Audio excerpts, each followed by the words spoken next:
What's up, you guys? I'm back on with King Los. How you guys doing? I hope everybody's blessed. I hope everybody's fighting that good fight, sobriety, and doing their best to stay sober and stay clean and move on to the better you. Sorry it took so long to make another video. I've just been going through a lot the last couple days. Ended up burying my brother. He's gone way too soon. 51 years old. He had stage 4 brain cancer, and we just buried him a few days ago, like I was saying.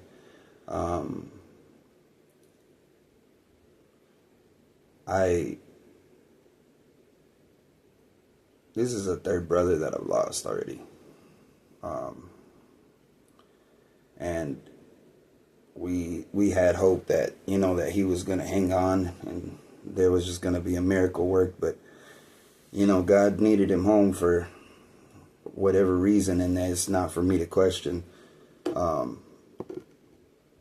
my higher power, why he needed him home. My brother was very unique. He was very set in his ways, and one thing that he wanted everybody to know is that his belief in his higher power, Jesus Christ and God, would, as long as you know them, accept them into your heart as your personal savior, willingly hand everything over to them, you're gonna be all right. You'll be saved, and you have a chance to move on to a better place, because living is real hard. Death is easy. Living is real hard, and it's enough to get people to almost go over the edge if you don't pay attention, and if you don't seek some kind of help, and you're having any kind of mental problems or addiction problems, or it's real easy just to tap out and walk away like that. But you got to understand that when you do that,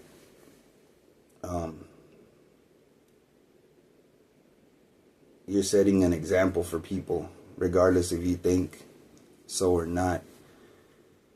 You're letting them know that it's okay for them to do the same thing, and you don't know who you're hurting. Whoever you're leaving behind, it's going to have an impact on somebody. It's going to have an impact on your parents, on your loved ones, on your wife, your kids, whoever you leave behind, husband, boyfriend, whatever, friends, they're all impacted. And you're not only taking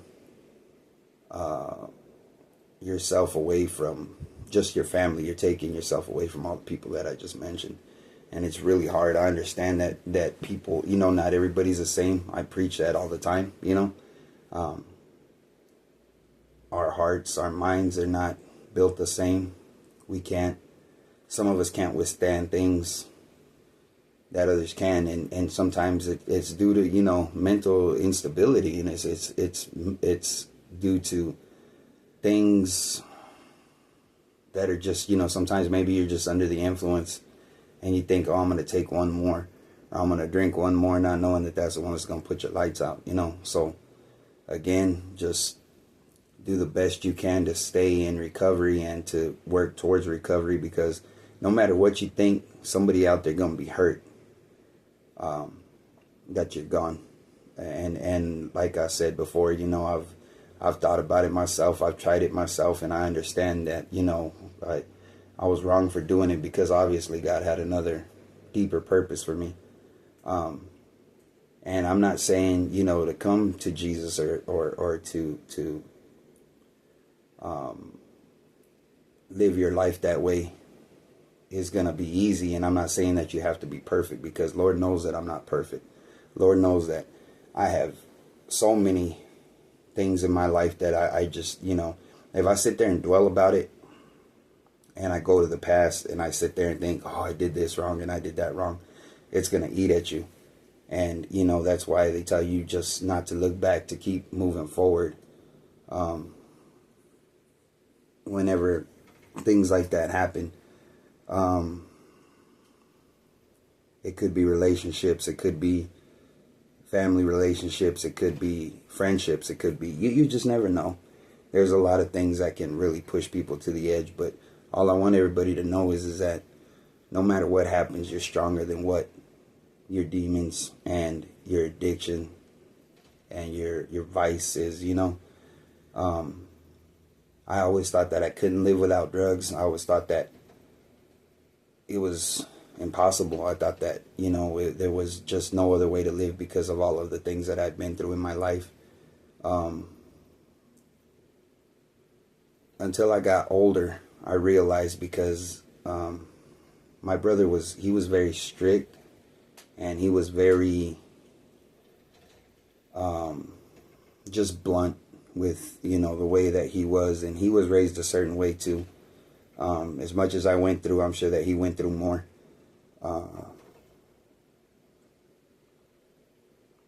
We thought, us younger siblings, we thought that he didn't love us. We thought that he was just bullying us. We thought that, you know, that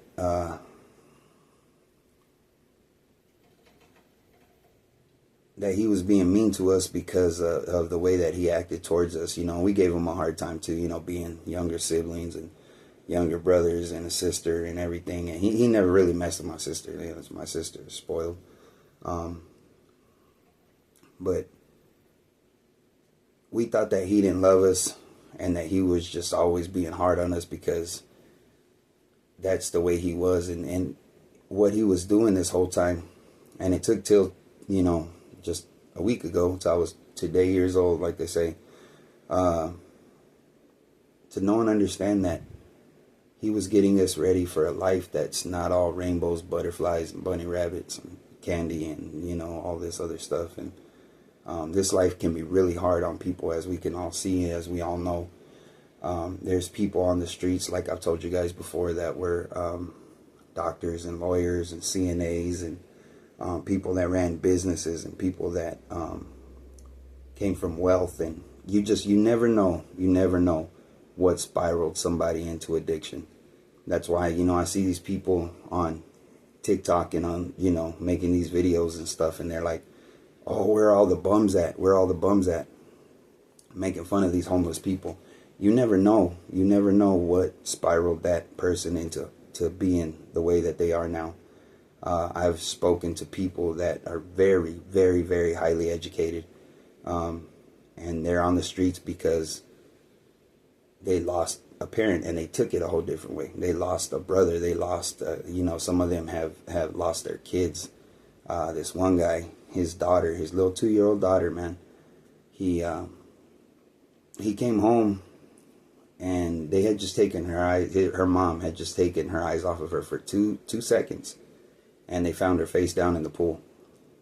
He worked on his daughter and worked on his daughter, and all he could hear was gurgling in her little lungs every time he was trying to breathe air into her and giving her CPR.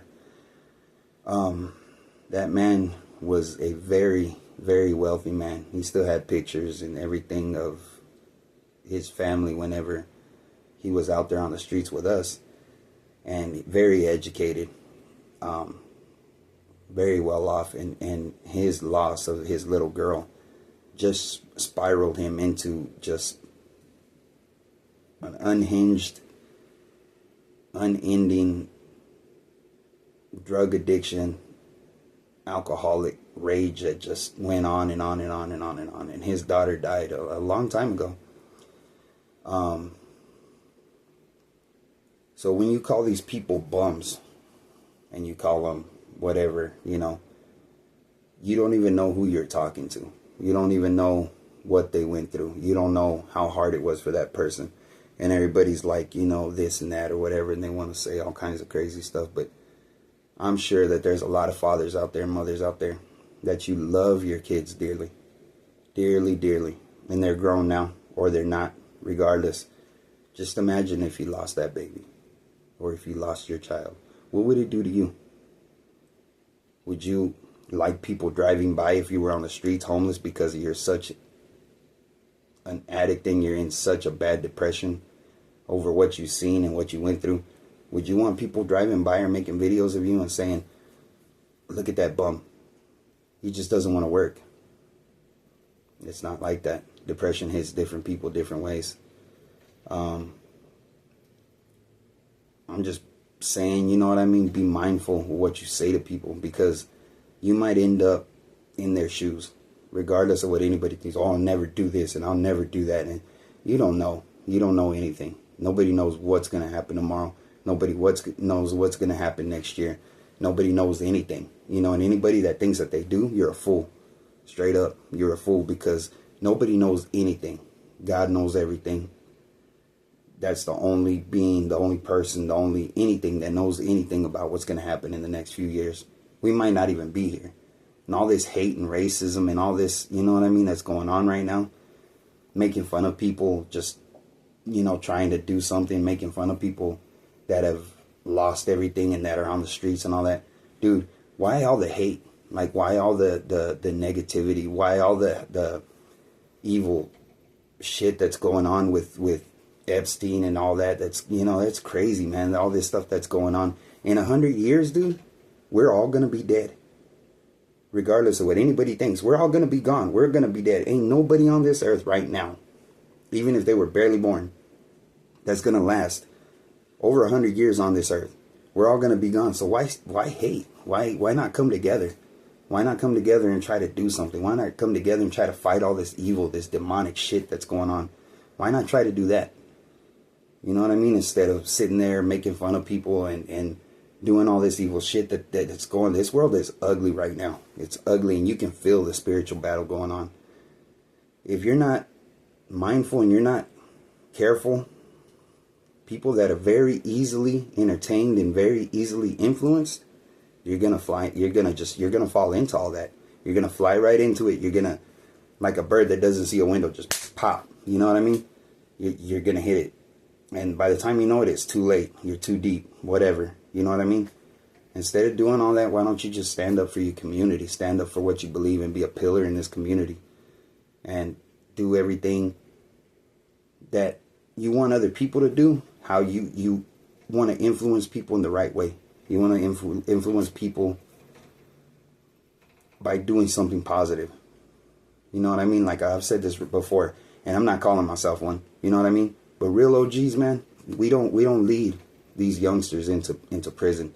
We don't lead them into an early grave or into drug addiction. And I've seen that over and over and over in prison, on the streets, you know, people going through a hard time. Other people that have been on the streets longer and they're dirtbags or scumbags, and there are some out there. I'm not saying everybody on the streets is a good person, you know what I mean? But they see these youngsters going through a hard time. Oh, bro, you want to get high? I'll show you how to get high, bro. Put these people, I seen a kid, 19 years old, right? Barely hit the streets, got kicked out of his parents' house, got kicked out of his sister's house, lost his job, all kinds of crazy stuff that just happened to this kid. These two older cats went up to him. They seen that he had a little bit of money. Heard his story, all this and that. I'm sitting there watching from the sidelines, right? And they're like, hey, bro, you really want to forget your problems? Let me show you how to do this. They pull out a foil, put some pills on it. Like, hit this. And I'm like, bro, if you ain't ever fucked with that, then don't fuck with it. You know what I mean? Even if you have, like, straight up don't. Like, don't. You know what I mean? He wasn't trying to hear it. So I'm just trying to get rid of my problems. I'm just trying to do this. I'm just trying to do that. You're a grown-ass man. I just told you, bro, if you never fucked with it before, don't do it. Well, I mean, this and that, whatever. Kid was dead the next day. These dudes robbed him, took his money. They never see him again. I don't know, they took off to some other part of the town or something. But it's just crazy how some people are just looking for that opportunity. They're looking for their next high. And once they find it, you can't get them off you. You know what I mean? The people that have been on the streets, they know what's up. You guys, we really got to look out for each other. We really, really got to be careful because of what's going on right now. If my brother wouldn't have raised me the way that he did, I don't know where I'd be right now. Probably dead or in prison. I mean, I've already been to prison. You know what I mean? I've been shot 3 times. I've been stabbed 6 times. It's 6 times. I don't even remember, dude. I've been stabbed so many freaking times. It's crazy. I got stabbed in my sleep one time. It was, I don't know. It's just crazy, crazy stuff that's going on right now. We really need to stick together. We really, really need to get something going. We really need to watch out for these kids. We really need to watch out for these teens, even for the adults, vulnerable adults. You know what I mean? They've been on the street very long. They don't know. They ain't been out there like we have. You know what I mean? They don't know all the street stuff. They don't know all just the dangers that can be right around the corner. You know what I mean? We need to pray for each other. We need to stick together. We need to be strong with each other. If you're a real OG, man, and like I know there's older cats out there older than me, and I'm not, like I said, I'm not calling myself one at all, but if you're a real OG and you solid and you with it, you know what I mean, and I've seen this, lead that young man in the right direction. Tell him to go and get his fucking education, man. Tell him, you know, teach him how to run a business, teach him how to work hard to take care of the kids that he's having. You know, we got babies out here having babies. It's crazy, it's sad, but that's what the world is. It's always been like that. All we got to do is try to fix it. All we can do is try to fix it, you know. I'm on TikTok too, you guys. I'm kind of off right now because of my whole brother thing, but I love you guys, man. I'm here for you guys. My Gmail, it's loslegends988@gmail.com. My personal direct phone number is on TikTok. You guys hit me up anytime if you're having problems, if you're going to relapse, if you're in the middle of addiction, if you want to try to get into rehab, hit me up. I can try to do whatever I can. I got friends at rehabs. I can try to pull a couple of strings and get you guys in there.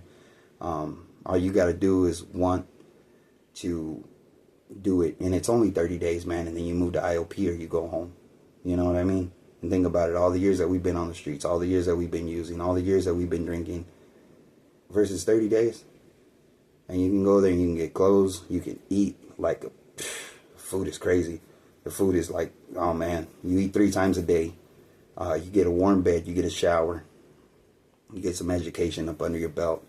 You meet with people that are trying to do the same thing, and it's, you know, it's a good thing, man. Just try to stick it out. Just do your best to stick it out. I'll be there to support you 100%. I'll do anything I can. With that being said, I love you guys. On the next one, I'll hit you guys up. King Los, baby. Hit me up, please. I'm praying for everybody. Love you. God bless you. Later.